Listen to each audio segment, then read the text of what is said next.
by the White House and how they handled this, and I think they've dug themselves a hole. But in the end, I'm for transparency.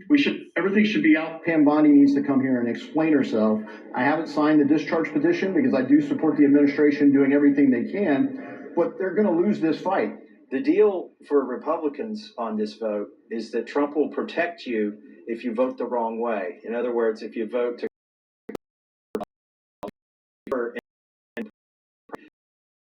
So, you know who has not been accused of any wrongdoing and denies any knowledge of Epstein's alleged crimes.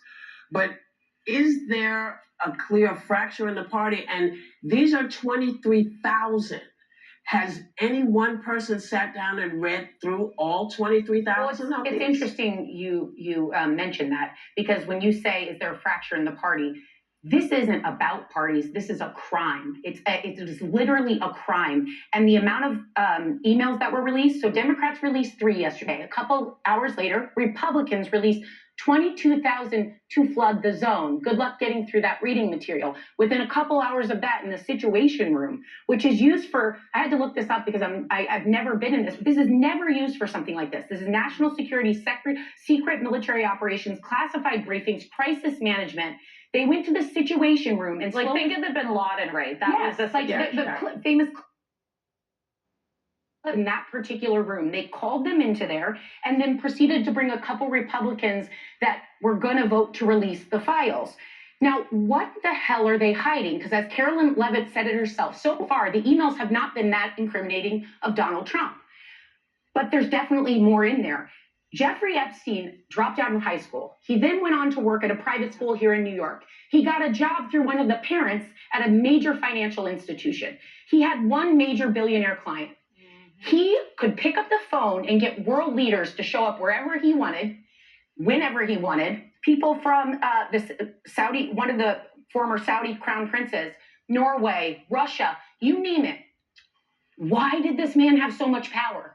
And why did this man have so much power? It's not even about Donald Trump that I want to see these files.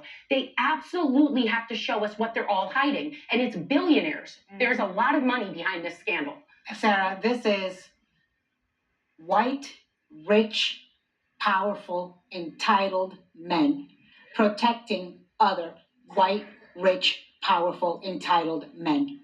Men who thought they could get away with anything, and for decades did. I agree with you. I don't know why we are getting sucked up into a political partisan fight about this. This is about right and wrong. I urge you to go and listen to what Trump's Commerce Secretary, Howard Lutnick, who was next door neighbor of Jeffrey Epstein, said about Epstein and his ability to blackmail others and why he got people to show up and had that kind of power. We have failed the victims of Jeffrey Epstein. We as a country, our legal system, our institutions, our leaders, we have failed those victims time and time again. When the charges were first not taken seriously, when he got a sweetheart deal in 2008, when he then came out of prison 13 months later and he was reaccepted back in society. We cannot fail them now. And one of those victims was on CNN today. Her name is Haley Robson. And she said, the only way that we are going to make the waves and make this possible is if the collective comes together, because there are power in numbers.